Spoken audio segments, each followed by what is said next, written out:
Rodica a împins contractul peste masa de duminică. Iar Adrian, Corina, unchiul Nelu, mătușa Silvia și cei doi prieteni ai familiei au întors capetele spre mine ca la un spectacol. Semnează, escroaco, fără noi. Familia ta n-ar valora nici garanția pentru 500.000 de euro. A spus ea atât de tare, încât chelnerul s-a oprit lângă tava cu pahare. Sub fața de masă, Adrian mi-a strâns încheietura, iar eu mi-am coborât privirea spre pix. Deși începusem deja să memorez codul de cont tipărit cu litere mici în subsolul ultimei pagini. Pixul metalic a lovit marginea farfuriei de porțelan și a scos un sunet scurt, aproape vesel. În salonul privat din Dorobanți mirosea a sarmale, pâine caldă și parfumul greu al Rodicăi, cu doar câteva minute înainte. Îmi spusese că mă consideră ca pe fiica ei și că găsise niște prieteni generoși, dispuși să salveze tipografia tatălui meu. Acum, în fața tuturor, bunătatea ei purta dinții la vedere. Nu o lua personal. A intervenit Corina, învârtind vinul în pahar. Mama vorbește direct. Așa se face când e vorba de bani adevărați. Unchiul Nelu a râs cu gura plină. Lasă, Ilinca, nu te mai uita ca la tribunal. Dacă erai atât de bună la cifre pe cât spune Adrian, nu ajungea familia ta să ceară 500.000 de euro. Nu cerusem nimic de la ei. Cu o săptămână înainte, îi spusesem lui Adrian doar că tipografia din Ploiești risca să piardă hala, utilajele și casa veche a părinților mei. Un client mare intrase în insolvență. O linie de producție se oprise, iar datoriile către furnizori se strânseseră într-un zid pe care tata nu-l mai putea ocoli. Aveam nevoie de 500.000 de euro pentru restructurare, repornire și plata oamenilor. Era o criză reală, nu o poveste inventată pentru milă. Adrian îmi spusese atunci că mama lui cunoaște oameni care ajută fără birocrație.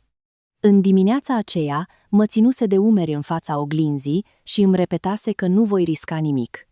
Contractul, pretindea el, era un împrumut între prieteni, garantat temporar prin bunuri, până când tipografia revenea pe profit.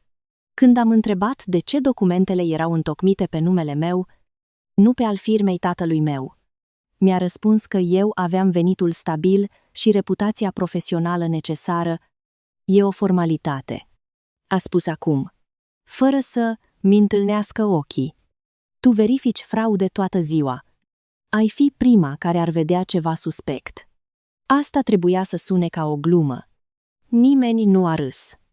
Nici măcar Nelu. Mi-am tras mâna din strânsoarea lui și am răsfoit din nou paginile. Dobânda era prezentată vag. Creditorii apăreau printr-o societate cu nume neutru, iar anexele descriau garanții asupra apartamentului meu din drumul Taberei, asupra economiilor și asupra părții mele dintr-un teren moștenit de la bunica. În documentul pus în fața mea nu scria nimic despre cămătari. Nu scria nimic despre o rețea din București. Nu scria nimic despre un cont din străinătate. Totuși, codul din subsol nu semăna cu un simplu număr intern. Avea o structură pe care o mai văzusem în dosare de transfer internațional. Acolo unde un furnizor de servicii intermedia mai multe entități înainte ca banii să ajungă la beneficiarul real, nu era dovadă.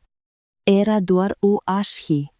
Rodica s-a aplecat peste masă și mi-a întors ultima pagină cu unghia roșie.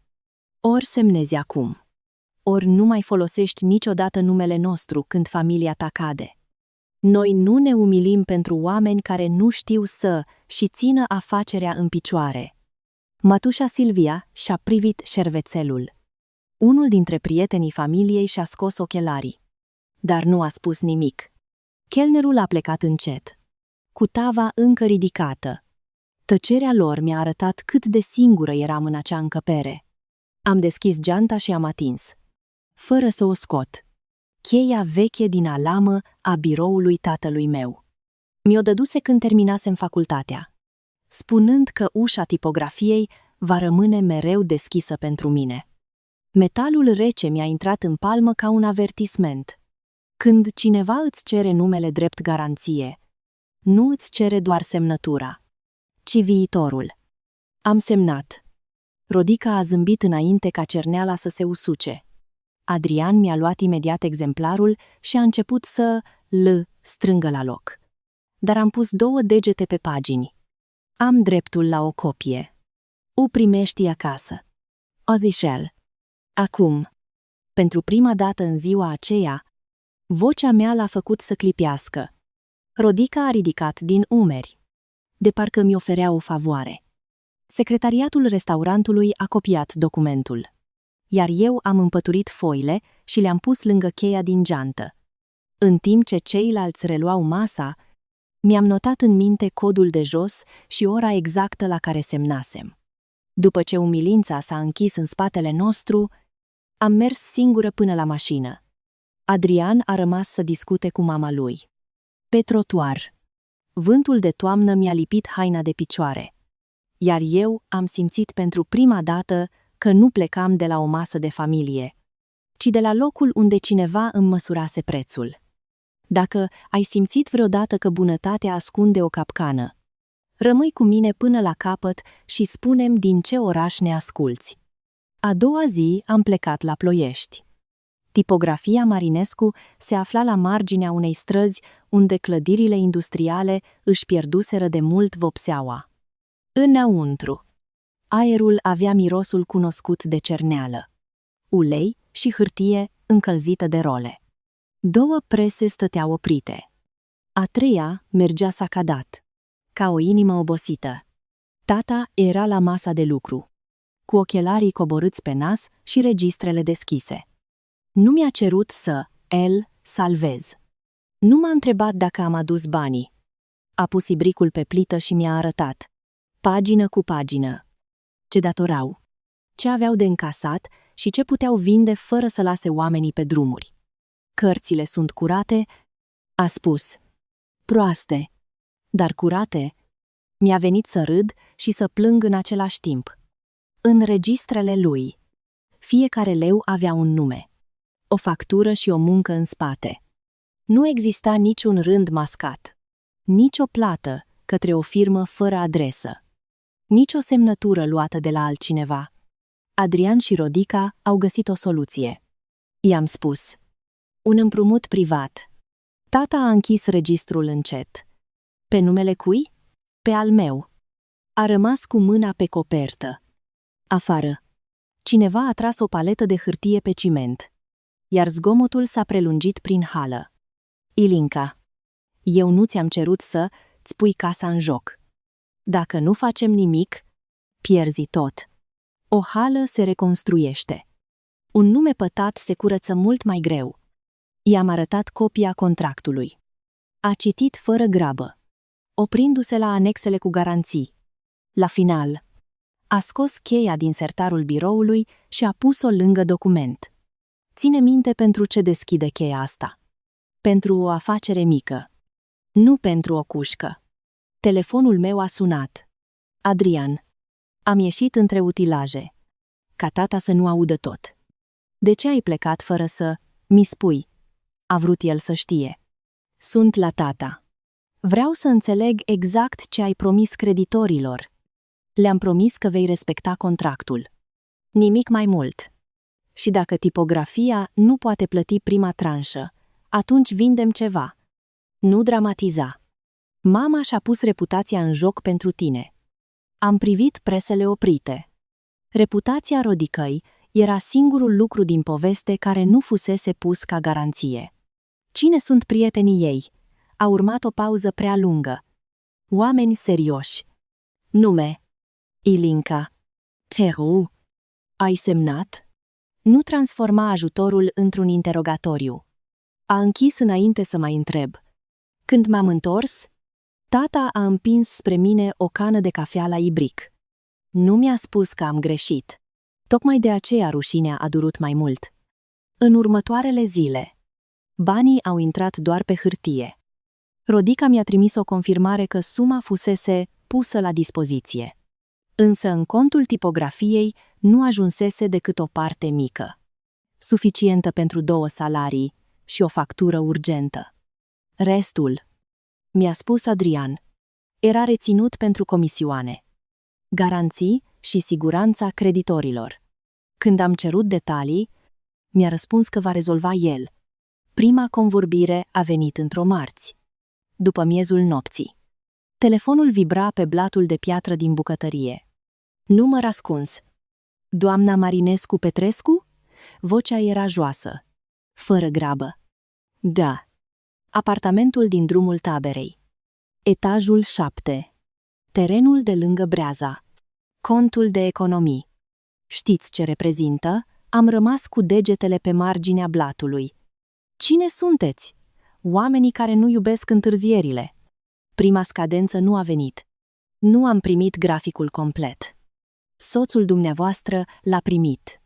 Adrian a intrat în bucătărie exact când vocea a rostit adresa completă a apartamentului. I-am întins telefonul. El a ascultat 2 secunde. Apoi a apăsat pe închidere. O tentativă de intimidare. A spus: mama se ocupă mâine. De unde știu de terenul bunicii? Nu apare în contractul principal. Era în anexă. Nu în copia mea. Mi-a luat telefonul și a verificat istoricul. Nu mai răspunde la numere necunoscute. A șters apelul. Mișcarea a fost atât de rapidă, încât părea repetată. Peste 2 nopți. Altă voce mi-a spus valoarea aproximativă a economiilor mele și marca mașinii. Nu a repetat prima amenințare. A adăugat ceva nou, dacă plata nu apărea până vineri. Garanțiile personale urmau să fie activate. Dincolo de perete. Vecina a oprit televizorul. În liniștea blocului se auzea liftul urcând, apoi oprindu-se la alt etaj. Adrian? Am șoptit după ce am închis. Oamenii aceștia nu sunt prietenii mamei tale. El stătea în ușa dormitorului, cu brațele încrucișate. Sunt creditorii privați. Uneori vorbesc mai dur. Cămătari? Nu folosi cuvinte pe care nu le înțelegi. Le înțelegeam. Înțelegeam și faptul că detaliile lor nu puteau veni decât dintr-un dosar mai larg decât cel pe care îl semnasem. Dar încă nu știam dacă Adrian era speriat împreună cu mine sau dacă îmi măsura reacția. În dimineața următoare, Rodica a venit cu o cutie de prăjituri și un zâmbet potrivit pentru fotografii. A spus că totul se va rezolva dacă rămânem uniți. Apoi m-a întrebat, aparent întâmplător, unde țineam actele terenului și dacă mai aveam bijuteriile de la nuntă. Am privit-o cum își scoate mănușile, deget cu deget. Pentru prima dată, am lăsat frica să mi urce în glas exact cât trebuia. Nu mai dorm. I-am spus. Spune-mi ce vor oamenii aceia. Rodica și Adrian s-au privit. A fost o fracțiune de secundă. Dar în acea fracțiune am văzut ușurare. Credeau că începusem să mă frâng. În dimineața în care Rodica a venit cu oala de ciorbă, eu îmi repetasem deja rolul. Îmi lăsasem părul necoafat. Nu îmi pusesem fond de ten și țineam telefonul în mână ca pe un obiect care mă putea mușca. Adrian stătea la capătul mesei din bucătărie, cu laptopul deschis. Dar ecranul îi rămăsese pe aceeași pagină de când mama lui sunase la ușă. Rodica a intrat fără să aștepte invitația. Corina venea în urma ei, filmând câteva secunde din hol pentru grupul familiei. Și-a lăsat geanta pe scaunul meu. Apoi s-a așezat acolo. De parcă locul îi aparținuse dintotdeauna. Am adus ceva cald, a spus Rodica. Oamenii în panică uită să mănânce și apoi iau decizii și mai proaste. A pus ciorba în boluri. Când lingura mea a rămas suspendată deasupra aburului. Corina a zâmbit. Nu, îți place?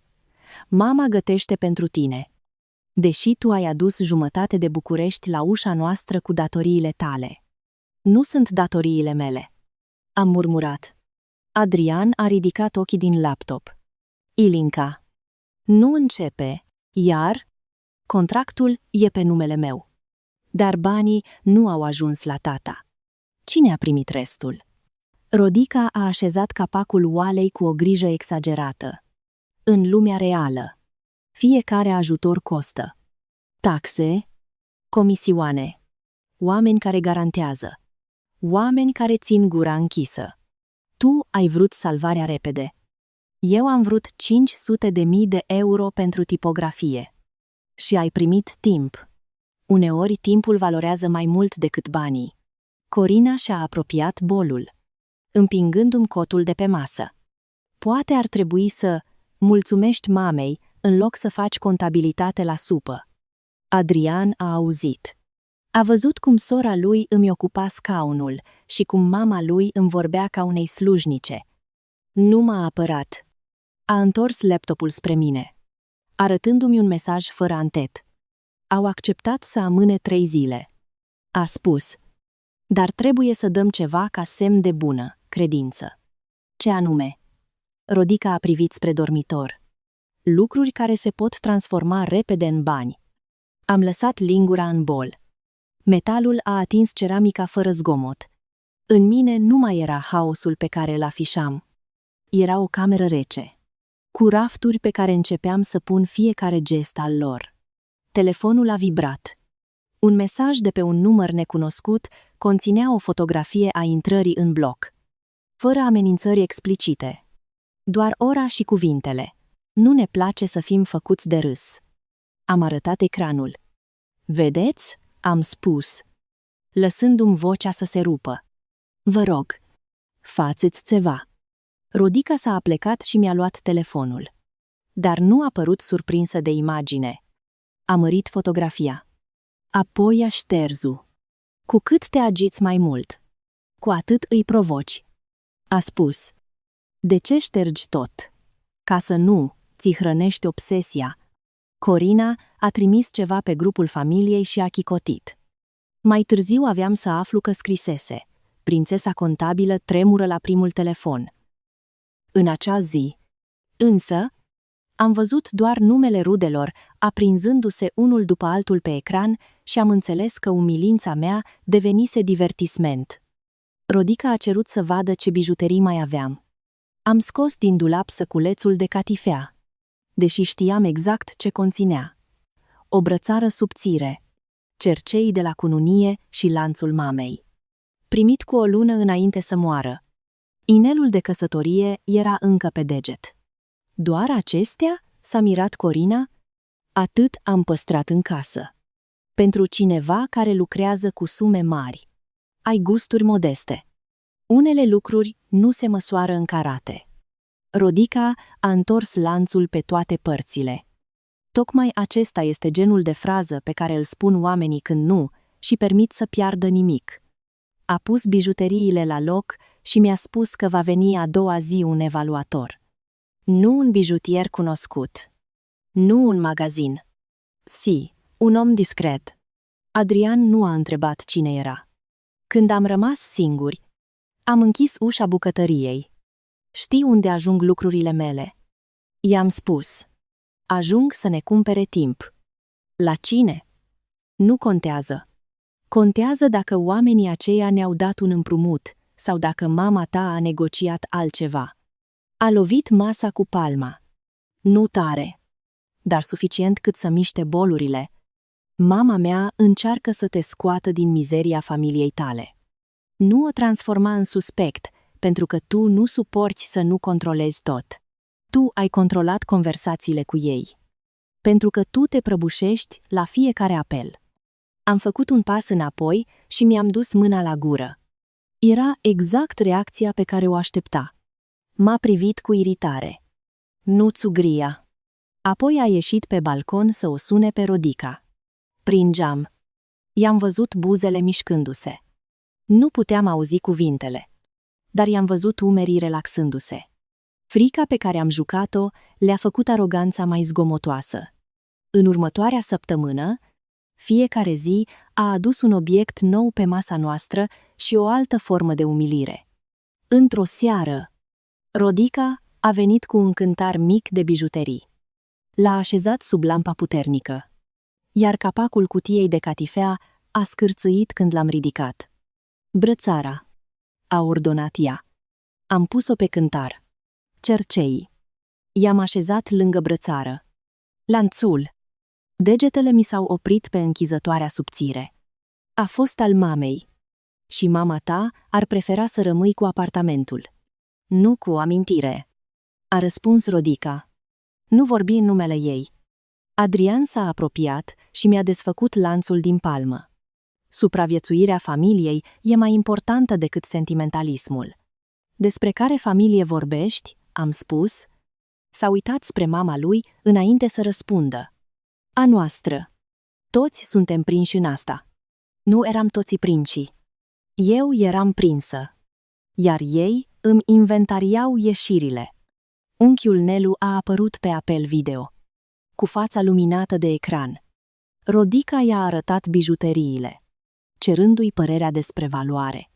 Lanțul vechi, a spus el.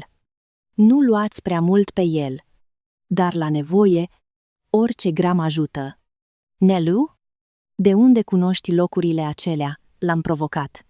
A râs. Pentru că eu nu am trăit cu capul în registre. Viața te învață altfel. Adrian a ridicat brățara și a spus greutatea exactă înainte ca cifrele cântarului să se stabilizeze. Am simțit o răceală în ceafă. Cum ai putut ști greutatea? I-am cerut explicații. Mi-ai spus când ai cumpărat-o. Nu-i spusesem niciodată. Brățara fusese un cadou de la tata după primul meu mare caz de fraudă. Adrian abia își amintea ziua în care o primisem. Rodica a strâns toate obiectele într-un plic. A lipit clapa și și-a scris inițialele pe margine. Le răscumpărăm când se liniștește situația. A spus. Vreau o dovadă că le-ai luat. Îți trebuie chitanță de la propria soacră? Da. Privirea ei s-a ascuțit. Adrian s-a apropiat până la marginea mesei. Nu o jigni. Atunci scrieți ce ați luat? Pentru câteva clipe, nimeni nu a vorbit. Apoi Corina, care stătea sprijinită de tocul ușii. A scos telefonul. Fac eu o poză. Să avem amintire cu ziua în care Ilinca a negociat moștenirea mamei ei ca la amanet. Am lăsat-o. Fotografia avea să dovedească data, persoanele și plicul. Ei vedeau doar o cruzime nouă. Eu vedeam o piesă care putea fi fixată în timp. După ce au plecat, apartamentul a rămas gol într-un fel diferit. Am deschis cutia și am trecut degetul peste adânciturile din catifea. Inelul nu mai era o promisiune. Devenise prețul libertății mele. Nu l-am scos încă. Încă aveam nevoie ca Adrian să creadă că mă agățam de căsnicie. A treia umilință a venit la următoarea masă de familie. Rodica ne-a chemat la ea, pretinzând că discutase o nouă amânare. Când am intrat în sufragerie, locul meu obișnuit fusese ocupat de Corina, iar pentru mine rămăsese un scaun pliant lângă ușa balconului. Scaunele bune sunt pentru cei care aduc ceva la masă, a spus Corina. Nu mai suntem la școală. I-am răspuns. Nu. La școală, măcar primeai note pentru efort. Tu ai adus numai probleme. Rodica a împărțit felii de cozonac tuturor, dar a trecut peste farfuria mea. Zahărul nu ajută la panică. O zici? Adrian a amestecat fără să ridice privirea. I-am urmărit mâna. Purta ceasul scump cumpărat anul trecut din bonusul meu. Dar mama lui îmi luase lanțul pentru supraviețuire. Ai putea vinde ceasul. Am spus. Masa s-a oprit. Ceasul lui Adrian e un obiect profesional, a răspuns Rodica. Imaginea lui produce bani. Iar bijuteriile mele ce produceau? O impresie falsă că aparții lumii noastre. Unchiul Nelu a tușit în pumn, ascunzând un zâmbet. Mătușa Silvia și-a mutat privirea spre fereastră. Adrian a auzit fiecare cuvânt. Ajunge, a spus în cele din urmă. Pentru o secundă, am crezut că se ridică în apărarea mea. Ilinca, termină cu provocările. Mama încearcă să țină creditorii departe de ușa noastră. Ușa noastră. datoria mea, bijuteriile mele, reputația Rodicăi. Limbajul lor împărțea mereu povara în același fel. În timp ce ceilalți discutau despre un apartament pe care Corina voia să-l cumpere, telefonul meu a vibrat sub masă. Vocea de la capătul firului mi-a spus că termenul expirase și că doamna care negociase nu mai răspundea. Am întrebat cine era acea doamnă. Nu vă prefaceți, a spus bărbatul. Știți foarte bine cine a cerut transferul în afara țării. Ce transfer? Convorbirea s-a întrerupt. Am ridicat ochii spre Rodica. Tocmai îi arăta Corinei fotografii cu un apartament renovat. Pe ecran am zărit pentru o clipă o bucătărie nouă, marmură albă și o fereastră mare. Corina spunea că avansul fusese achitat dintr-un proiect al mamei. Spune-mi cine a cerut transferul în afara țării. Am insistat. Rodica a blocat telefonul. Iar ai răspuns? Omul a spus că o femeie a negociat. Probabil secretara creditorilor. Nu încerca să găsești conspirații ca să scapi de responsabilitate. Responsabilitate pentru bani pe care nu i-am văzut? Adrian s-a ridicat și mi-a prins cotul. Mergem acasă. În lift. Oglinzile ne-au multiplicat fețele. El părea obosit. Eu păream speriată. Doar una dintre imagini era adevărată. Ai să încetezi cu întrebările, a spus. Nu pot. Oamenii aceia știu tot despre mine. Tocmai de aceea trebuie să ne mișcăm repede. Cum? A scos cheia apartamentului din buzunar și a lăsat-o să zgârie palma. Mama are o soluție. Un divorț temporar. Am crezut că nu auzisem bine. Ce ai spus? Dacă divorțăm, bunurile familiei mele nu mai pot fi asociate cu tine. Tu rămâi singurul debitor. Dar noi putem negocia fără să riscăm tot. După ce se stinge datoria, ne recăsătorim. Ușile liftului s-au deschis. Însă, eu nu am ieșit imediat. Vrei să mă lași singură cu o datorie pe care ai aranjat-o tu? Vreau să salvez ce se mai poate salva. Inclusiv apartamentul Corinei a întors capul atât de repede, încât am știut că lovisem locul corect. Nu amesteca lucrurile. Sunt deja amestecate pe hol. Corina ne ajunsese din urmă. A ridicat telefonul și ne-a fotografiat. Se fețe aveți, a spus. Stați liniștițe. După divorț, Ilinca va fi mai ușor de aruncat. Nici nu mai trebuie să îi luați inelul cu forța. Adrian nu i-a cerut să tacă. A introdus cheia în ială și a intrat. În acea noapte, Rodica a postat pe grupul familiei un mesaj lung despre separarea matură pe care eu și Adrian o pregăteam pentru protejarea patrimoniului. Rude pe care nu le mai văzusem de ani de zile au trimis inimioare, rugăciuni și sfaturi. Nelu a scris că uneori un bărbat trebuie să taie frânghia ca să nu se scufunde cu barca altuia. Eu am salvat capturile de ecran într-un folder ascuns. Nu era încă dovada crimei, dar era cronologia cruzimii. A doua zi, la biroul de lângă Piața Victoriei. Anca m-a găsit privind aceeași celulă dintr-un tabel fără să o modific. Era singura persoană care putea observa când mintea mea lucra în altă parte. Ai reușit să dormi? A vrut Anca să afle. Puțin. E ceva ce trebuie să raportezi? Aproape i-am spus. Aproape am scos copia contractului din geantă. Dar nu știam încă cine putea fi atins de rețeaua Rodicăi și nu voiam să pun o colegă într-un pericol pe care nu îl înțelegeam. O problemă de familie. Am răspuns. Anca nu m-a forțat. A pus lângă mine o cafea și a spus doar: problemele care ajung să aibă coduri, anexe și termene nu mai sunt doar de familie. După ce a plecat, am deschis documentul pentru câteva secunde. Codul din subsol părea să mă privească. L-am copiat de mână pe o foaie. Apoi am închis tot înainte, ca cineva să treacă pe lângă biroul meu. Seara. Adrian a venit cu programarea deja făcută. Nu m-a întrebat dacă accept. Joi, dimineață. A spus: actele sunt pregătite. Atât de repede? Mama a vorbit cu cine trebuia. Și dacă refuz? A pus pe masă cheia apartamentului și a împins-o spre mine. Metalul a scrâșnit pe lemn. Atunci creditorii vin aici. Iar tata tău pierde tot oricum.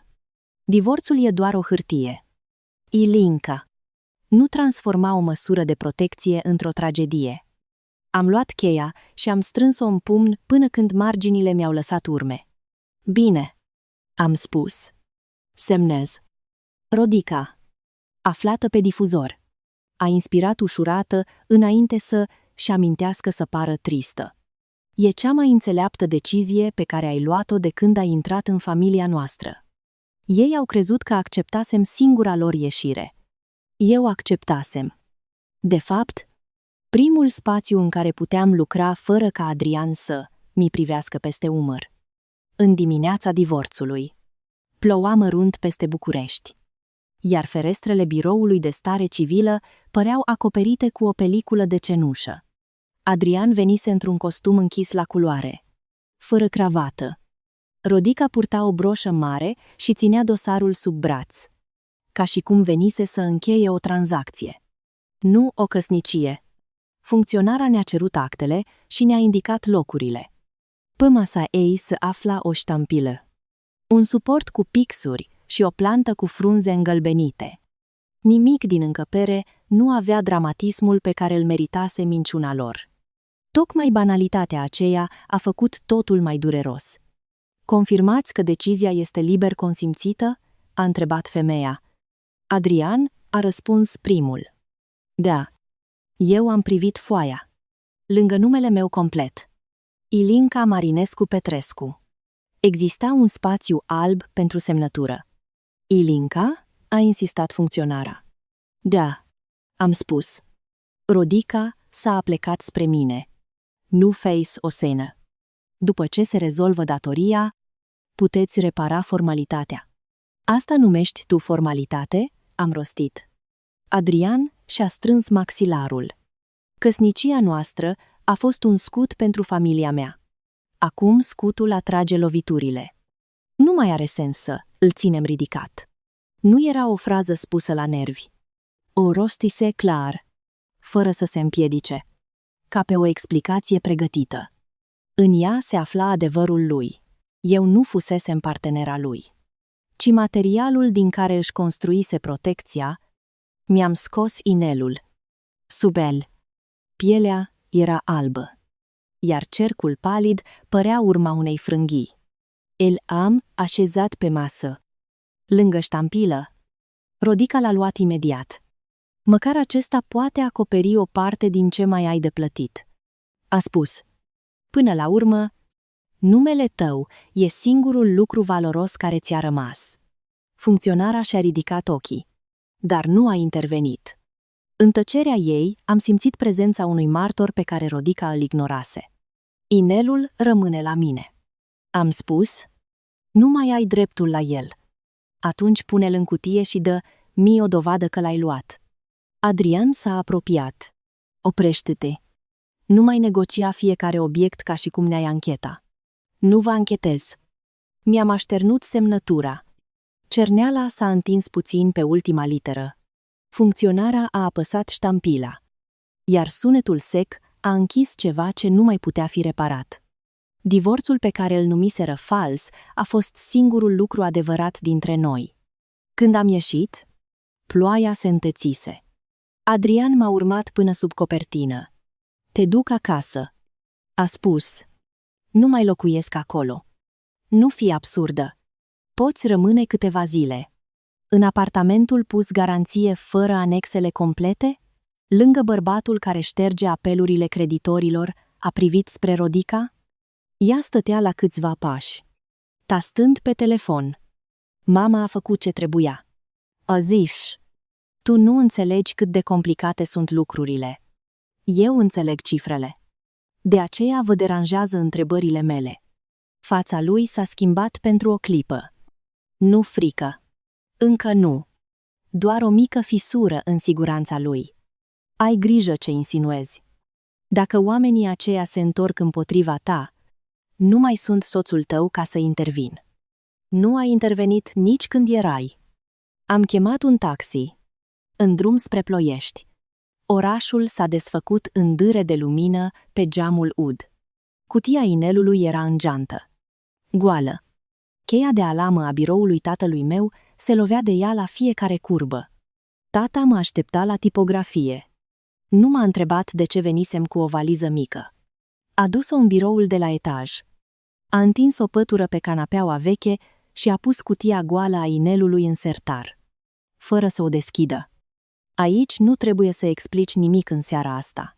A spus, trebuie să lucrez. Atunci lucrează. Eu fac cafeaua. Ploaia bătea în acoperișul de tablă. În hală, praful de hârtie se ridica ori de câte ori cineva muta un teanc. Am întins contractul pe biroul vechi, lângă registrele curate ale tipografiei. Pentru prima dată de la semnare, aveam liniște, o lampă și acces la toate paginile, fără ca Adrian să mi smulgă documentele din mână. Am început cu ceea ce știam. Data semnării, ora, suma declarată, bunurile trecute în anexele mele, plata parțială ajunsă la tipografie, mesajele Rodicăi, apelurile creditorilor, fotografia cu plicul de bijuterii, programarea divorțului, anunțul Corinei pe grup. Apoi am trecut la ceea ce lipsea. Nu exista un grafic complet de rambursare. Nu exista o explicație pentru diferența uriașă dintre suma împrumutată și suma intrată în contul firmei. Nu exista un beneficiar final clar. Codul din subsolul contractului apărea de 3 ori, pe pagini diferite, cu mici variații. Am căutat doar în surse publice și în bazele profesionale la care aveam acces legal. Nu am intrat în conturi. Nu am spart parole. Nu am cerut favoruri. Am comparat formate, denumiri, date de înregistrare și tipare de raportare. După câteva ore, codul m-a dus la o societate de servicii corporative folosită pentru administrarea unor entități din afara țării. La început am crezut că găsisem doar un intermediar. Numele firmei apărea într-un dosar vechi de consultanță legitimă. Iar pentru câteva minute m-am temut că urmăream o coincidență. A fost primul meu drum greșit. Tata a intrat cu 2 căni și a văzut foile răspândite. Ai găsit ceva? Am găsit o ușă. Dar nu știu dacă se deschide spre camera corectă. A pus cafeaua lângă mine, la distanță de documente. În registrele mele, dacă o sumă nu se leagă, mă întorc la factură. Tu la ce te întorci? La timp. Am aliniat datele. Contractul fusese semnat într-o duminică. Plata parțială către tipografie venise luni. În aceeași zi, Rodica postase o fotografie de la un eveniment caritabil. În fundal, pe o masă, se vedea un dosar albastru cu sigla societății de servicii. Nu era dovadă, dar lega persoana de intermediar. Am mers mai departe. În captura de ecran, cu apartamentul Corinei, făcută la masa de familie, se vedea colțul unei confirmări de plată pe telefonul Rodicăi. Am mărit doar imaginea pe care Corina o trimisese public în grup. Câteva litere și odată se potriveau cu intervalul transferului. Aproape de zori. Telefonul meu a primit un mesaj de la Adrian. Sper că ai înțeles că fără noi nu mai ai nicio protecție. Predă cheia apartamentului și nu provoca creditorii. Am salvat mesajul în 2 locuri. Nu era a doua lui trădare, era confirmarea primei. Îmi cerea să predau un bun pus garanție. Deși pretinsese că divorțul îl va proteja, tata a adormit pe scaunul din colț. Eu am continuat până când imprimanta mică din birou a scos primele foi calde. Pe una dintre ele apărea numele unei companii înregistrate în Cipru. Pe alta, o serie de administrare a beneficiarului. Nu aveam încă numele Rodicăi. Aveam însă traseul până la malul apei. Dimineața. M-am spălat pe față în baia angajaților și am plecat spre București. Nu m-am dus la poliție imediat. Știam că un șir de presupuneri, chiar bine construit. Putea fi întors împotriva mea. În acte, eu eram debitorul. În apeluri, eu eram persoana amenințată. În contract, era semnătura mea. Dacă voiam să demonstrez furtul de identitate și spălarea banilor, trebuia să separ fiecare fapt de fiecare teamă. Am intrat în biroul Ancăi înainte de începerea programului. Ea tocmai își turna apă în cană. Problema de familie a ajuns să aibă coduri? A spus Anca. Am pus copia contractului pe masă. Are coduri? Anexe lipsă, creditori care îmi cunosc bunurile și o rută care pare să ducă în Cipru. Anca nu a atins foile imediat. Sunt originale? Copia mea de la restaurant. Restul sunt capturi primite. Mesaje și documente publice. Ai modificat ceva? Nu. Ai accesat vreo informație pentru care nu aveai drept? Nu. Abia atunci și-a pus mănuși subțiri și a început să noteze. A creat un registru al probelor, cu ora predării și sursa fiecărei pagini. A scanat documentele în sistemul securizat al firmei. Dar mi-a spus clar că nu putea folosi datele clienților sau instrumentele interne pentru o anchetă personală. Eu pot conserva ce ai adus. A spus.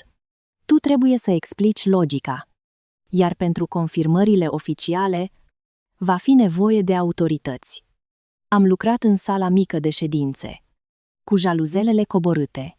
Monitoarele albăstrui ne luminau mâinile. Am construit o hartă simplă, nu un labirint de termene. În stânga, contractul și garanțiile mele. În centru, societatea intermediară și cele 3 ferestre de transfer. În dreapta, compania din Cipru și plățile care nu ajunseseră la tipografie. La jumătatea zilei am întâlnit al 2-lea drum fals.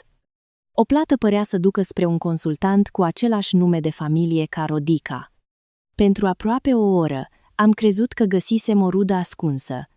Anca a observat că data nașterii dintr-un registru public nu corespundea. Nu forța piesele doar pentru că vrei imaginea. Mi-a spus. Am șters ramura întreagă. Ai dreptate. Faptul că renunți la o ipoteză greșită face restul mai puternic. Spre seară, am revenit la codul de control al beneficiarului. Într-un document trimis de Rodica pe grupul familiei cu luni înainte pentru o donație. Apărea aceeași combinație de inițiale și aceeași adresă de corespondență. Nu era o simplă potrivire de nume. Era un identificator administrativ, folosit în 2 contexte diferite.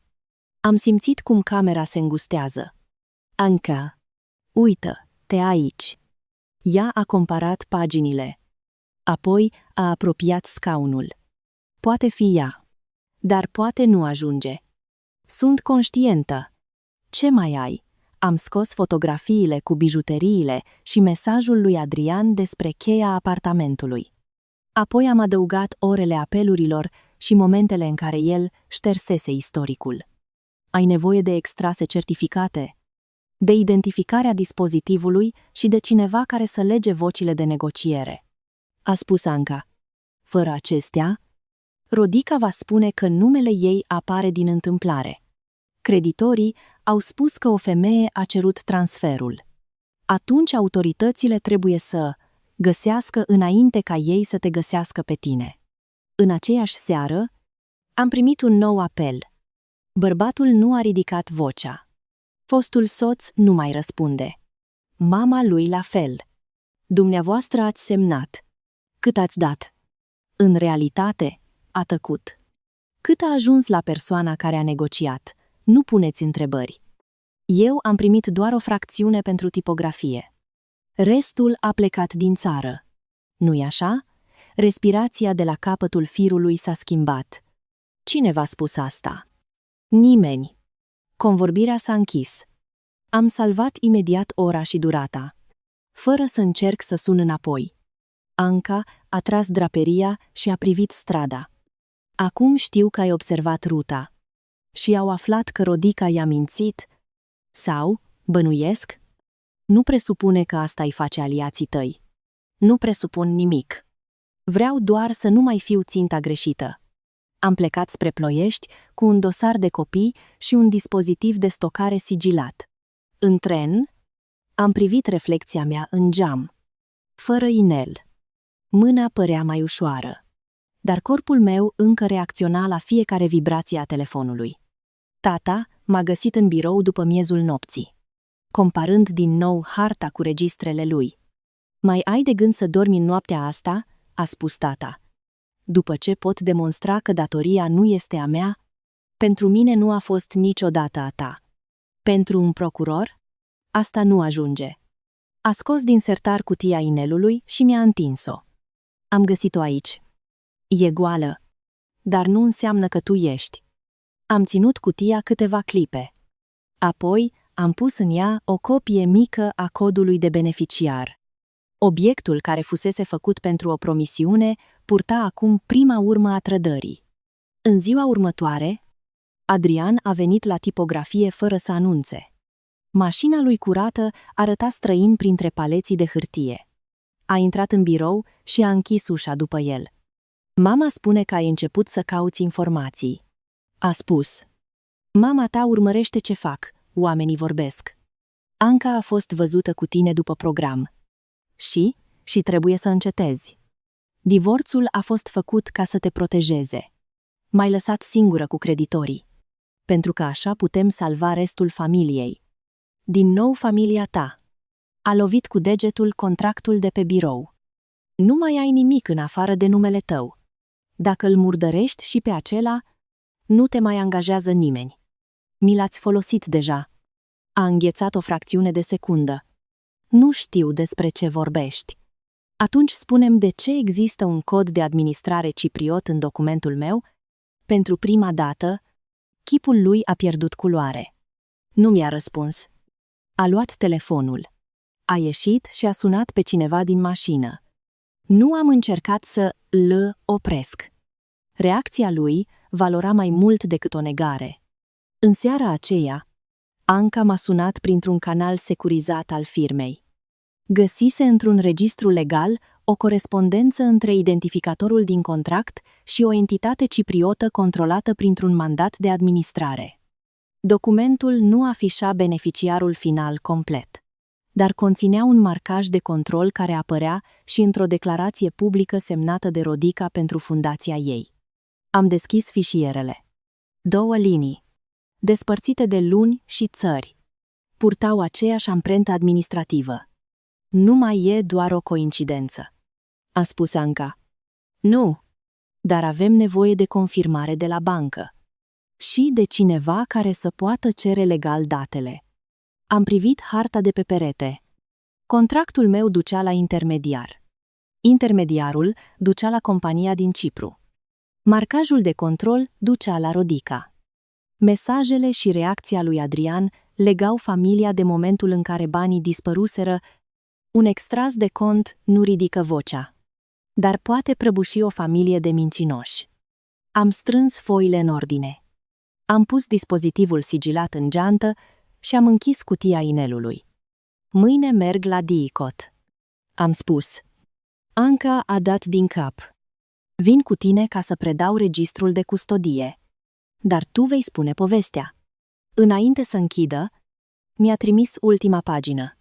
În câmpul rezervat controlului beneficiarului apărea numele complet pe care îl așteptasem și de care mă temusem, Rodica Petrescu. Clădirea DICOT nu semăna cu locul în care imaginația mea pusese dreptatea. Nu avea marmură strălucitoare, nici uși care se deschideau dramatic. Avea un hol cu lumină plată, scaune tari și oameni care treceau cu dosare strânse la piept. Asta m-a liniștit. Minciuna Rodicăi trăise din aparențe, adevărul meu avea nevoie de procedură. Anca a predat dispozitivul sigilat și registrul de custodie. Eu am așezat harta transferurilor pe masa din camera de audieri.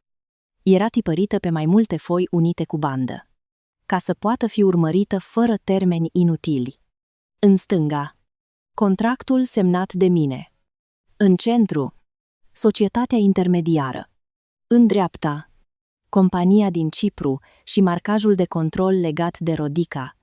Procurorul Cezar Ionescu a studiat documentele fără să și arate părerea, avea o voce calmă, dar întrebările lui tăiau fiecare presupunere până rămânea doar ceea ce puteam dovedi.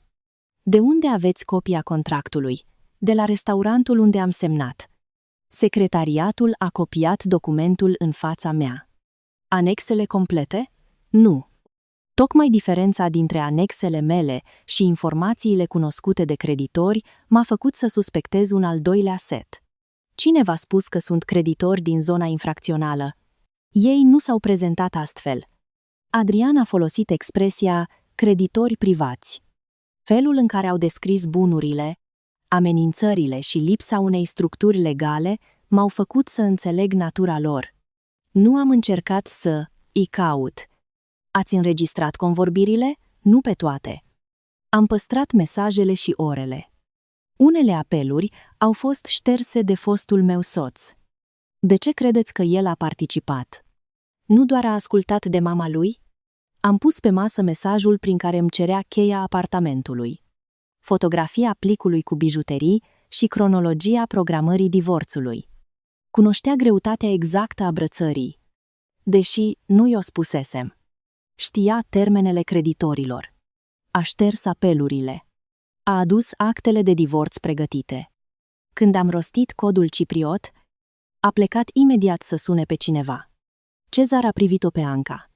Aceste materiale au fost păstrate fără modificări? Da, a răspuns ea. Pot descrie fiecare copie, data primirii și sistemul de stocare. Nu am folosit date de client sau acces nepermis. Sigiliul pungii de probe a plesnit scurt când un ofițer l-a fixat pe masă. Sunetul mi-a amintit de pixul lovit de farfurie în dorobanți. Dar aici nimeni nu râdea. Cezar a revenit la harta mea. Aveți un gol. Nu puteți demonstra singură cine controla efectiv contul din Cipru. Am înțeles golul. Și altul, nu știm cine a negociat suma cu creditorii. Și pe acesta îl văd? Atunci de ce ați venit acum? Pentru că oamenii aceia au început să afle că nu eu am primit banii. Dacă îi caută pe Adrian și Rodica înainte să existe o intervenție legală, situația poate scăpa de sub control. Iar dacă îi găsesc pe mine prima, voi rămâne ținta lor. A închis dosarul pentru câteva secunde. Nu vă promit că ceea ce credeți se confirmă, dar cronologia justifică verificări. Nu a fost o declarație triumfală. A fost prima ușă deschisă de cineva care nu-mi cerea numele drept plată. Au urmat zile în care nu aveam voie să contactez creditorii, să o confrunt pe Rodica sau să public nimic. Mi s-a cerut să păstrez rutina și să raportez orice mesaj nou. Pentru cineva obișnuit să rezolve ecuații, așteptarea a fost cea mai grea parte. La birou, Anca și cu mine am revizuit harta de 10 de ori fără să schimbăm faptele. Am scos adjective. Am separat ce știam de ce presupuneam și am pregătit o explicație pe care un om fără pregătire financiară să o poată urmări. Contractul nu era doar o hârtie falsă. Era punctul de intrare într-un lanț. Semnătura mea deschidea garanțiile. Banii erau declarați ca ajutor pentru tipografie. Apoi, cea mai mare parte era redirecționată prin entități până la beneficiarul ascuns. Cezar m-a chemat din nou după câteva zile. În cameră se afla Elena Sava, analistă într-o unitate antifraudă bancară. Nu mi-a oferit documentele direct. Le-a așezat în fața procurorului, iar el mi-a permis să văd doar paginile relevante. Elena vorbea simplu. Compania cipriotă nu este, în sine, dovada unei infracțiuni. Problema este traseul și controlul. Aici avem o plată inițiată la puțin timp după semnarea contractului. Aici, aceeași sumă este împărțită. Aici apare dispozitivul autorizat pentru confirmare. Iar acest cod de administrare corespunde unei persoane care folosește o adresă și un număr de contact legate de Rodica Petrescu. Am simțit gustul amar al cafelei pe care nu mi-aminteam să o fi băut. Este ea beneficiarul? Documentele certificate indică faptul că exercita controlul asupra instrucțiunilor, a spus Elena. Pentru formularea juridică exactă, procurorul va decide. Cezar a acoperit cu palma o parte a paginii. Nu aveți voie să fotografiați, dar puteți confirma dacă această dată apare și în cronologia dumneavoastră. M-am uitat. Era ziua în care Rodica îmi spusese că restul banilor fusese reținut pentru siguranța creditorilor. În aceeași după-amiază, Corina alesese apartamentul cu marmură albă. Da, data se potrivește cu cronologia mea. Elena a mai arătat o linie. Accesul fusese confirmat de pe un dispozitiv asociat unei adrese folosite de Fundația Rodicăi. Apoi o altă linie lega o instrucțiune vocală de un număr utilizat de Adrian în comunicări comerciale. Vocea trebuie identificată separat, a precizat Cezar. Datele tehnice arată direcția. Nu înlocuiesc un martor. În aceeași săptămână, autoritățile i-au localizat pe 2 dintre intermediarii care gestionaseră împrumutul clandestin. Nicu Bălan și Toma Văduva nu au fost aduși ca salvatori. Erau investigați pentru propriile fapte și ținuți sub control. Cezar mi-a spus înainte de întâlnire, nu le datorați nimic și nu le promiteți nimic. Ei au amenințat o persoană nevinovată. Faptul că au fost înșelați nu îi transformă în oameni buni. Întâlnirea a avut loc într-o cafenea aproape de Piața Obor, închisă publicului pentru câteva ore. Afară ploua, iar copertina întuneca ferestrele. Înăuntru, scaunele erau așezate la distanță, iar ofițerii stăteau aproape de ușă. Nicu era masiv, cu mâinile sprijinite pe genunchi. Toma avea o voce uscată și privea fiecare ieșire. Când m-au văzut, niciunul nu și-a cerut scuze. Ea a semnat, a spus Nicu. Cezar a răspuns înaintea mea. Semnătura este în dosar. Astăzi discutăm cine a negociat și cine a primit banii. Elena a pornit câteva fragmente audio obținute legal din materialele ridicate. Nu erau instrucțiuni complete, ci propoziții scurte, suficiente pentru recunoaștere. Prima voce era a lui Adrian. Spunea că soția va acoperi garanțiile și că mama lui voia transferul făcut înainte ca tipografia să primească restul. Nicu și-a ridicat capul. El era. Sunteți sigur? A întrebat Cezar. Cu el am stat la masă. El a adus copiile de acte. Al doilea fragment era al Rodicăi. Tonul ei elegant suna aproape identic cu cel folosit când împărțea ciorba. Spunea că Ilinca nu va pune întrebări până după divorț și că plata externă trebuia tratată ca onorariu de protecție. Toma a împins ceașca de cafea. Piciorul scaunului a zgâriat podeaua. Femeia asta ne-a spus că nora ei controlează contul. Aziș? Ne-a arătat documente cu semnătura ei. Ați acceptat condițiile acestea? Am intervenit. Am acceptat garanții. Nu am acceptat să trimitem banii într-o gaură pe care o controla ea. Tot m-ați amenințat pe mine. Nicu m-a privit pentru prima dată direct, pentru că numele dumneavoastră era peste tot, pus acolo de ei. Cezar a intervenit când tonul lui Toma a crescut. Nu sunteți aici pentru reglări de conturi. Orice contact în afara planului vă agravează situația. Toma și-a retras mâinile de pe masă. Vrem să o vedem când află că știm. Veți face doar ce autorizează ancheta, a spus procurorul. Am înțeles atunci de ce prezența lor conta la final.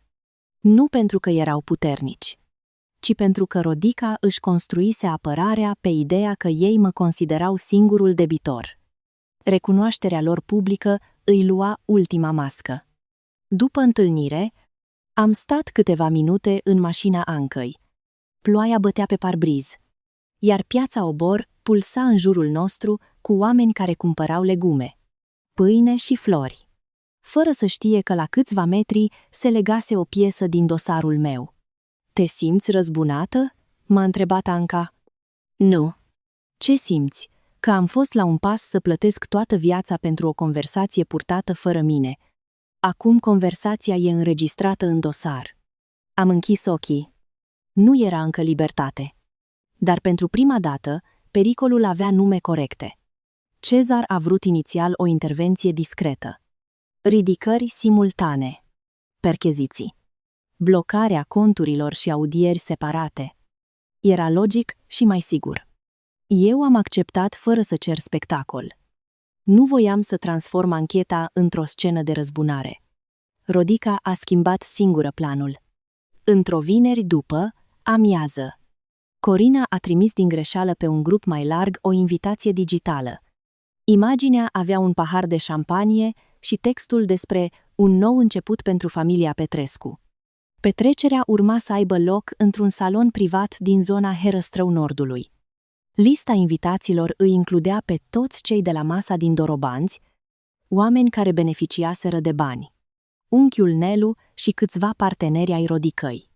Sub invitație, Corina scrisese: în sfârșit, am scăpat de povara care ne trăgea în jos.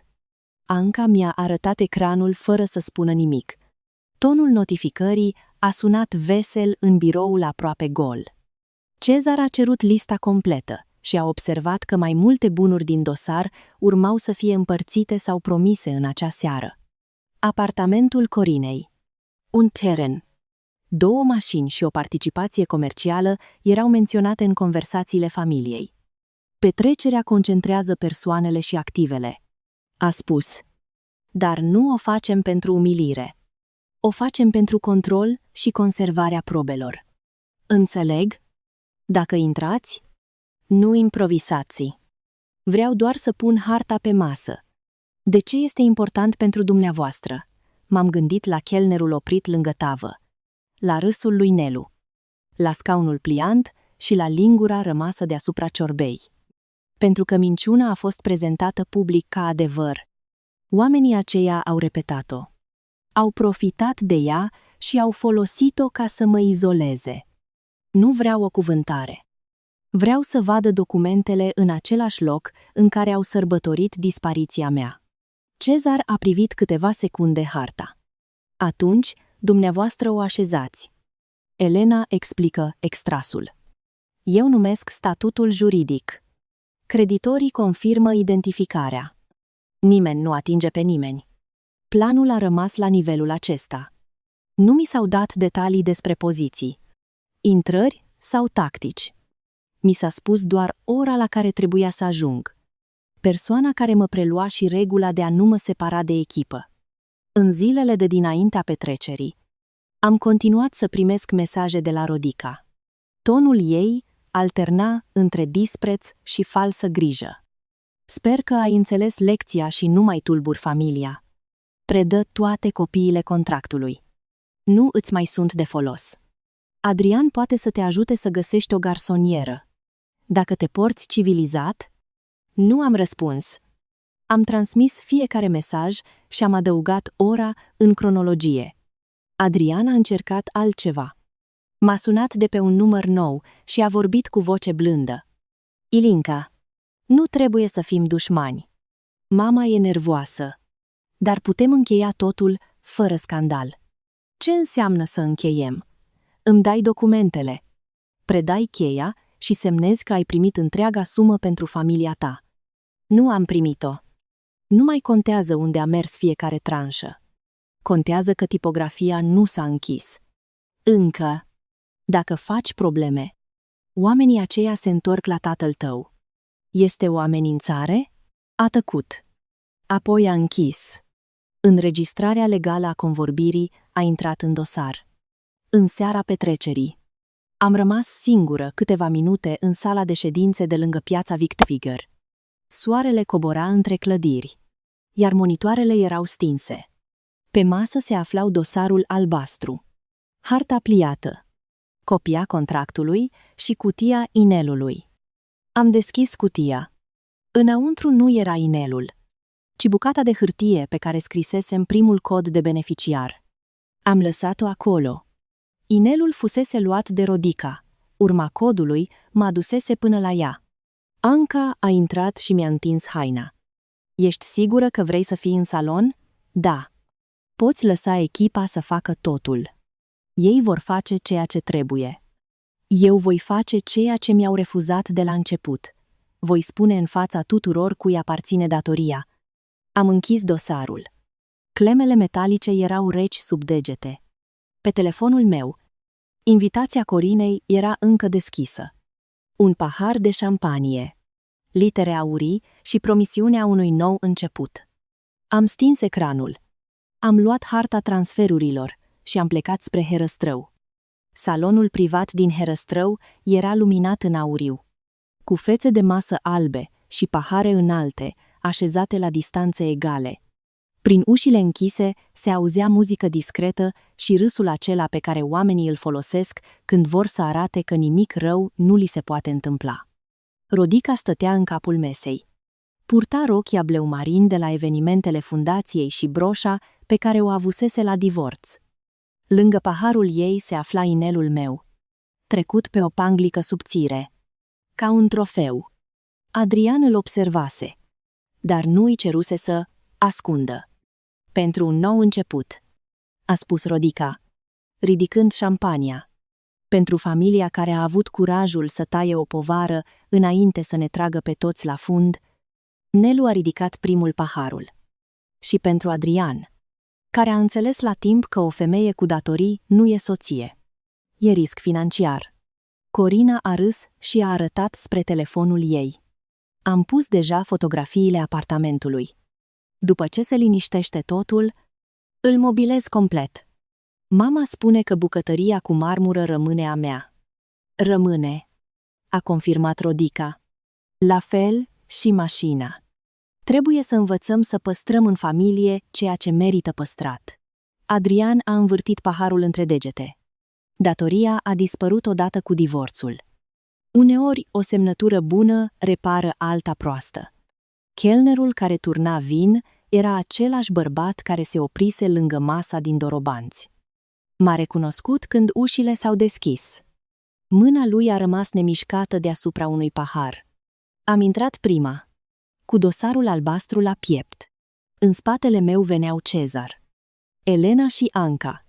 Nicu și Toma au pășit între ofițeri, fără libertatea de mișcare pe care și-o imaginase familia Petrescu. Dincolo de ei, echipa specială a ocupat intrările și a cerut personalului să rămână calm. Șampania Rodicăi a încetat să mai urce spre buze. Ce se întâmplă aici?" a izbucnit ea. Corina și-a coborât telefonul. Adrian s-a ridicat atât de repede, încât scaunul s-a lovit de perete. Ilinca, ai înnebunit? Am mers până la locul gol de la masă. Nu era scaunul pliant de lângă balcon, ci un loc pregătit pentru un invitat care nu mai venise. Am pus dosarul acolo. Am desfăcut clemele și am scos copia contractului. Sunetul metalului pe porțelan a fost mai puternic decât muzica. Acesta este documentul pe care Rodica mi l-a împins în față la masa de duminică.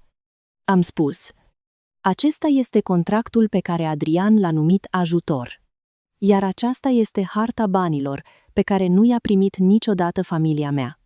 Am desfăcut foile mari și le-am întins peste fața de masă albă. Liniile porneau de la semnătura mea. Treceau prin societatea intermediară și ajungeau la compania din Cipru. Lângă ele am așezat cronologia, plata parțială către tipografie, transferurile externe, plicul cu bijuterii, divorțul și mesajele prin care mi se cerea să predau bunurile. Rodica a făcut un pas înainte. Sunt desenele unei femei disperate. Oricine poate trage linii între niște hârtii. A întins mâna spre hartă. Cezar și-a pus palma peste ștampila băncii înainte ca ea să atingă documentul. Nu atingeți probele. Doamnă Petrescu, eu sunt victima aici. Nora mea a luat bani de la cămătari și acum încearcă să mă compromită. Nicu a scos un râs fără veselie. Nu ea a stat cu noi la masă. Toți ochii s-au întors spre el. Toma a arătat spre Adrian. El a adus actele. El ne-a spus că soția lui va acoperi tot. iar mama lui a cerut ca grosul banilor să plece în afara țării înainte ca tipografia să vadă restul. Adrian a ridicat mâinile. Sunt infractori. Cuvântul lor nu valorează nimic. Corect, a spus Cezar. De aceea nu ne bazăm doar pe cuvântul lor. Elena a deschis mapa cu extrase certificate. A scos o pagină și a așezat-o lângă paharul Rodicăi.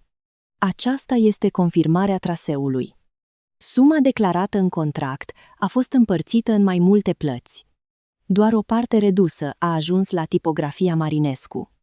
Restul a trecut prin entități intermediare către un cont controlat prin instrucțiuni asociate Rodicăi Petrescu. Rodica a râs scurt. Asociate? Asta poate însemna orice. Fundația mea lucrează cu 10 de firme. Elena a indicat o linie. Adresa de control. Dispozitivul de confirmare și numărul de contact corespund datelor folosite de dumneavoastră. Există și instrucțiuni vocale. Anca a pus pe masă registrul de custodie. Copiile. Mesajele și cronologia au fost păstrate fără modificări. Fiecare document are sursa și momentul predării. Adrian s-a uitat spre ieșire.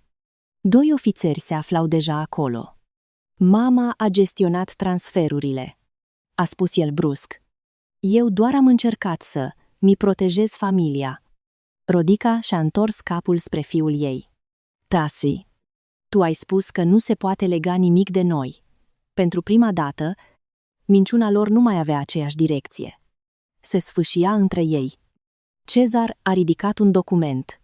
Avem înregistrări în care dumneavoastră, Adrian Petrescu, negociați garanțiile și confirmați că semnătura fostei soții va fi folosită. Avem mesaje în care cereți predarea cheii apartamentului după divorț. Avem și dovada că ați șters apeluri relevante. Eram speriat, a spus Adrian. Am făcut ce mi-a cerut mama. Ai cântărit brățara mea înainte să ajungă evaluatorul. I-am spus.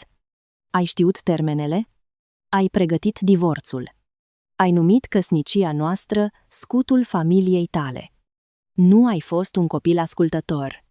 Ai fost omul care a ținut ușa deschisă. Nu am ridicat vocea. Tocmai de aceea a auzit fiecare invitat. Rodica s-a întors spre Nelu. Spune-le că Ilinca ne-a rugat să găsim bani. Ai fost acolo. Lingura lui Nelu s-a oprit deasupra unei farfurii cu sarmale pe care nu le atinsese. A privit contractul. Apoi extrasele. Apoi inelul prins de panglică. A cerut ajutor pentru tatăl ei. A murmurat. Nu a cerut să îi luați numele. Nelu, eu am auzit ce ai spus la masă. Am râs. Am numit-o escroacă. A lăsat lingura jos și s-a ridicat greu. Ilinca, retrag cuvântul. Îmi pare rău. Îl retragi pentru că vezi uniforme. Nu pentru că ai înțeles când eram singură. I-am răspuns. Păstrează, ți scuzele. Mătușa Silvia plângea în tăcere. Cei 2 prieteni ai familiei evitau privirea Rodicăi. Chelnerul a pus sticla pe masă și s-a îndepărtat. Exact cum făcuse la început, doar că acum nu mai purta tava ca pe un paravan. În seara aceea, masa lor de sărbătoare a devenit locul unde fiecare minciună și-a găsit proprietarul. Cezar a început să citească măsurile. Conturile și bunurile indicate în dosar erau indisponibilizate. Apartamentul Corinei. Plătit din fonduri redirecționate. Intra în inventarul de sechestru. 2 mașini. Terenul promis lui Nelu. Participațiile comerciale și imobilele folosite pentru ascunderea valorii urmau să fie verificate și blocate. Corina a scos un sunet ascuțit. Apartamentul meu nu are legătură cu ea. Elena a întors o pagină. Avansul a fost plătit dintr-un cont alimentat de traseul investigat. Mama mi l-a făcut cadou. Un cadou nu curăță sursa banilor, a spus Cezar. Corina s-a repezit la telefon. Un ofițer i-a cerut să îl lase pe masă. Ecranul a rămas aprins pe fotografia bucătăriei cu marmură. Aceeași imagine în care zărisem confirmarea de plată. Rodica a încercat să și recapete tonul de gazdă. Domnule procuror, putem discuta într-o cameră separată. Nu este nevoie să transformăm o neînțelegere într-un circ. Dumneavoastră ați adunat aici martorii și beneficiarii, a răspuns Cezar. Noi conservăm probele acolo unde se află. Nicu și Toma au rămas sub supraveghere. Toma a privit-o pe Rodica cu o furie pe care ofițerii au oprit-o înainte să devină gest. Ne-ai folosit numele ca să sperii femeia greșită, a spus el. Și ai luat banii. Cezar s-a întors spre el. Ați terminat. De aici vorbesc documentele. Rodica și-a îndreptat spatele. Ilinca, spune-le că ai semnat de bunăvoie. Am semnat un contract prezentat ca împrumut pentru familia mea. Nu am consimțit la anexele ascunse, la redirecționarea banilor, la folosirea datelor mele pentru negocieri clandestine sau la spălarea banilor prin contul tău. Tot numele tău este pe hârtie. Am luat inelul de pe panglică și l-am așezat lângă semnătura mea. Numele meu este și pe raportul care v-a adus aici. Adrian s-a desprins de masă și a venit spre mine. Ilinca, putem explica. Nu lăsa totul să se termine așa. S-a terminat în biroul acela. Când ai spus că mariajul nostru fusese un scut, eram sub presiune. Eu eram amenințată. Tu erai plătit. Cuvintele au căzut între noi fără loc de întoarcere. Ofițerii au început inventarierea obiectelor și a dispozitivelor. Unul a fotografiat documentele înainte de ridicare. Altul a sigilat telefoanele. Muzica fusese oprită, iar în salon se auzeau doar paginile întoarse. Instrucțiunile scurte și respirațiile celor care până atunci vorbiseră peste mine. Când au ajuns la broșa Rodicăi, ea a dus mâna la piept. A fost a mamei mele. Nimeni nu i-a răspuns. Pentru o secundă, am văzut în privirea ei ceea ce încercase să mi provoace mie când luase lanțul mamei, neputința de a opri o mână străină să decidă valoarea unui obiect intim. Diferența era că bijuteriile mele fuseseră luate prin constrângere, iar bunurile ei erau inventariate într-o anchetă legală. Nu m-am bucurat de durerea ei. M-am bucurat că nu mai putea folosi durerea altora ca monedă. Înainte să fie condus afară, Adrian s-a uitat încă o dată la mine. Tata tău nu ar fi fost salvat fără noi. Tipografia a primit doar o fracțiune. Restul a salvat apartamentul Corinei și contul mamei tale. Am făcut ce trebuia pentru familia mea. Și acum răspunzi pentru ce ai ales. Rodica a trecut pe lângă mine cu bărbia ridicată. Parfumul ei greu a rămas câteva secunde în aer. Vei regreta că ai umilit familia Petrescu. A șoptit. Nu eu am adus documentele care vă umilesc. Voi le-ați creat. Ușile s-au închis după ei. Pe masa albă rămăseseră cercuri umede de la pahare, o farfurie neatinsă și locul în care harta fusese desfăcută. Nimeni nu a mai ridicat toastul. Ancheta nu s-a încheiat în acea seară. Au urmat audieri, expertize, verificări și luni în care am învățat să nu confund o victorie publică cu sfârșitul unui dosar. Dar direcția nu s-a mai întors niciodată împotriva mea. Primul document pe care l-am primit a fost confirmarea că executarea garanțiilor personale fusese suspendată. Apoi a venit constatarea că anexele folosite de creditori nu fusese reprezentate în forma semnată de mine. Semnăturile reproduse pe unele pagini erau legate de documentele furnizate de Adrian. Datele mele fuseseră folosite ca acoperire pentru beneficiarii reali. Cezar mi-a explicat într-un birou fără ferestre că nu exista nicio datorie executorie față de rețeaua care mă amenințase și că statutul meu în dosar era cel al persoanei vătămate și al martorului, nu al complicei. Numele dumneavoastră este scos din centrul schemei, a spus. Acolo intră cei care au negociat și au primit fondurile. Am semnat declarația cu numele Ilinca Marinescu, fără cratimă, fără Petrescu. În ziua în care apartamentul meu a fost eliberat de măsurile provizorii, nu m-am întors să locuiesc acolo. Am vândut mai târziu locuința printr-o procedură curată și am folosit o parte din bani pentru restructurarea tipografiei. Nu voiam să mai adorm într-o bucătărie unde telefonul vibrase cu adresa mea rostită de străini. Corina a pierdut apartamentul cu marmură, mașina și accesul la conturile alimentate de mama ei. La început a postat mesaje despre o conspirație și despre o cumnată răzbunătoare. După ce partenerii imobiliari au început să ceară explicații privind sursa avansurilor, conturile ei sociale au devenit tăcute. A fost cercetată pentru bunurile primite și pentru documentele pe care le distribuise. Prietenii care ridicaseră pahare la petrecere au încetat să îi răspundă. Nelu a venit o singură dată la tipografie. A stat lângă poartă cu o cutie de cozonac și nu a avut curaj să intre. Am fost prost, a spus. Am râs pentru că Rodica plătea mesele și contractele. Nu mi-am pus întrebări. Tocmai aceasta a fost alegerea ta. Pot să ajut cu ceva? Da. Spune adevărul când ești chemat și nu mai transforma umilința altuia în glumă. A lăsat cutia pe zid și a plecat. Nu am dus-o înăuntru. Anca și Elena au devenit martori experți în proces. Nu au exagerat. Nu au adăugat concluzii și nu m-au prezentat ca pe o eroină fără greșeli. Au explicat cum fusese păstrată proba, cum se legau momentele și de ce controlul contului nu aparținea numelui de pe contract. Claritatea lor a fost mai puternică decât orice discurs. Nicu și Toma au rămas inculpați în dosare separate. Amenințările lor nu au fost șterse doar pentru că ajutaseră la identificarea negociatorilor.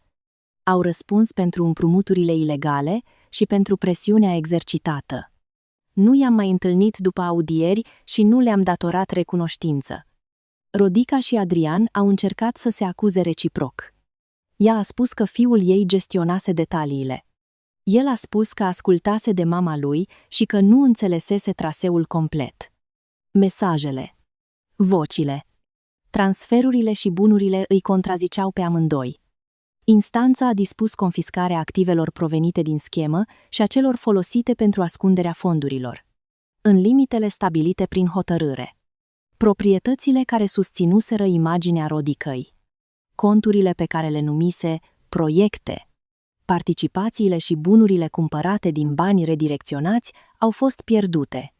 Fundația ei s-a prăbușit când donatorii au aflat că prestigiul fusese folosit ca paravan. La pronunțare, Rodica nu mai purta broșa. Adrian nu mai avea ceasul cumpărat din bonusul meu. Amândoi priveau drept înainte, dar nu unul spre altul. Pedepsele cu închisoarea nu le-au adus liniște. Prin avocați și prin rapoarte oficiale am aflat că rețeaua pe care o înșelaseră continua să trimită întrebări, mesaje și avertismente prin intermediari. Nu era nevoie de violență descrisă pentru ca frica să existe. Rodica tresărea la fiecare nume nou din corespondență. Adrian ceruse de mai multe ori să fie mutat, convins că orice deținut care îl privea mai mult știa povestea banilor dispăruți. Nu am participat la acea teamă și nu am alimentat-o. Era consecința lumii pe care ei o aduseseră în viața mea și apoi încercaseră să mi-o lase moștenire. Tata a primit vestea exonerării mele în hala tipografiei. A citit hârtia de 2 ori. Apoi a așezat-o lângă vechile registre. Acum cărțile sunt din nou curate. A spus: ale noastre au fost mereu curate. Da, dar acum știe și statul. Recuperarea nu a fost instantanee. Am negociat legal cu furnizorii. Am vândut echipamentele care consumau prea mult și am păstrat oamenii care puteau lucra pe noua linie. O parte din fondurile recuperate și din activele eliberate a fost folosită pentru salvarea patrimoniului familiei mele. Restul a venit din contracte noi, obținute fără favoruri și fără nume împrumutate. Am transformat biroul vechi de la etaj într-un spațiu de control financiar. Anca m-a ajutat să proiectez proceduri simple pentru firme mici care riscau să semneze documente pe care nu le înțelegeau. Nu promiteam miracole. Îi învățam să pună întrebări înainte ca rușinea sau graba să le ia vocea. În prima dimineață a redeschiderii, Mircea a ridicat obloanele înainte de răsărit. Aerul mirosea a metal încălzit, cafea și hârtie nouă. Angajații s-au strâns în jurul presei refăcute. Unii fuseseră acolo când utilajele se opriseră. Alții veneau pentru prima dată. Am introdus cheia de alamă în ușa biroului. După atâtea luni, metalul nu mai era rece. Se încălzise în palma mea. Prima factură curată a ieșit din imprimantă cu un foșnet lung. Tata a verificat numele firmei, suma scrisă corect și semnătura clientului. Apoi a zâmbit fără să spună nimic. Telefonul meu era pe masă. Pentru câteva secunde a vibrat, corpul mi s-a încordat înainte ca mintea să apuce să citească. Era un mesaj de la Cezar. Hotărârea privind lipsa mea de răspundere devenise definitivă în partea care mă privea. Iar ultimele restricții asupra bunurilor personale fuseseră ridicate. Am pus telefonul cu ecranul în jos. În hală, presa a început să bată într-un ritm egal. Nu mai suna ca o inimă obosită. Suna ca muncă. Tata mi-a întins o cană de cafea. Încă mai urmărești fiecare zgomot de pe scară. A vrut tata să știe. Uneori, și fiecare număr necunoscut, mai rar, o să treacă. Nu i-am promis că frica dispăruse complet. Unele nopți încă mă trezeam cu senzația că cineva îmi recita adresa. Uneori îmi pipăiam degetul unde fusese inelul. Dar nu mai confundam vigilența cu captivitatea. Puteam să închid ușa, să aleg cine intră și să las telefonul să sune fără să mi simt viața scoasă la inventar. Pe peretele biroului am păstrat o singură copie a hărții, fără date sensibile. Nu ca trofeu, ci ca avertisment profesional. Lângă ea am pus cheia de alamă și primul registru al tatălui meu. Unul arăta cum fusese furat traseul banilor. Celălalt arăta cum arată munca atunci când fiecare rând are un adevăr în spate. Nu m-am împăcat cu Adrian. Nu am răspuns scrisorilor în care spunea că fusese slab, că mama îl dominase și că meritam să aud versiunea lui. O auzisem la masa din Dorobanții, în bucătărie, în lift, la divorț și la petrecere. Versiunea lui se schimba doar când se schimba cine îl asculta. Nu am căutat-o nici pe Rodica. Femeia care îmi spusese că numele meu era singurul lucru valoros, rămas pierduse tocmai lucrul pe care îl apăra cel mai mult, prestigiul. Nu aveam nevoie să o văd fără el. Am păstrat inelul într-un sertar, separat de cutia veche. Nu îl purtam și nu îl vindeam. Era o piesă de metal căreia nu îi mai dădeam puterea să mi explice trecutul. În ziua în care am semnat primul contract mare pentru tipografie, am folosit numele Ilinca Marinescu. Am citit fiecare anexă. Am cerut clarificări și am lăsat clientului timp să facă același lucru. Când am pus pixul pe hârtie, nimeni nu mi-a strâns încheietura sub masă. Dacă harta transferurilor spre contul din Cipru ți-a arătat cât de departe poate merge lăcomia, abonează-te pentru următoarea poveste despre dreptate. Am deschis ușa biroului. Am lăsat lumina dimineții să cadă peste registre și am auzit presa pornind din nou, în timp ce cafeaua aburea lângă cheia caldă din palma mea. Cine își clădește puterea pe numele altuia ajunge să și piardă propriul nume.